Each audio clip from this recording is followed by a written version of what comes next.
સુરતના ગોળાદરા ડબલ મર્ડરના આરોપી શિવા ટકલા પર ફાયરિંગ, ગોળી વાગતા બોલ્યો, સાહેબ ભૂલ થઈ ગઈ, હવે નહીં ભાગો। સુરતના ગોળાદરા વિસ્તારમાં થયેલા ડબલ મર્ડર કેસના આરોપી પર પોલીસ દ્વારા ફાયરિંગ કરવાની ઘટના સામે આવી છે।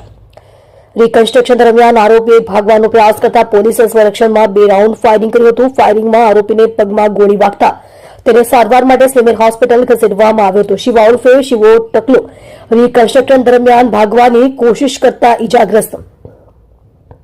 પોલીસે 2 દિવસ પહેલા આ કેસના મુખ્ય આરોપી શુભમ ઉર્ફે સની કાલિયા, લાલચંદ નાવિક અને મંગલ ઉર્ફે વિકી ગજેન્દ્ર યાદવને ઝડપી પાડ્યા હતા, જ્યારે અન્ય આરોપી શિવા ઉર્ફે શિવો ટકલા રિકન્સ્ટ્રક્શન દરમિયાન ભાગવાની કોશિશ કરતા તે ઇજાગ્રસ્ત થયો હતો।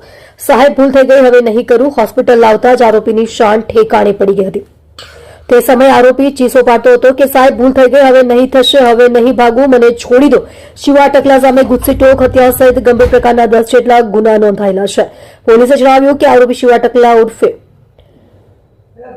શિવા સામે ગુસ્સીટોક, હત્યા સહિત ગંભીર પ્રકારના 10 જેટલા ગુના નોંધાયેલા છે। 1 મહિના પહેલા જ તે હત્યાના કેસમાં જેલમાંથી પેરોલ પર બહાર આવ્યો હતો। આરોપીએ ગોળાદરા વિસ્તારમાં રૂપિયાની લેતી દેતી મામલે 3 યુવકોનું અપહરણ કર્યું હતું, જેમાંથી 2 યુવકોની હત્યા કરી નાખી હતી, જ્યારે 3જા યુવકને પોલીસે મુક્ત કરાવ્યો હતો। આ કેસમાં અગાઉ 5 આરોપીઓની ધરપકડ થઈ ચૂકી છે।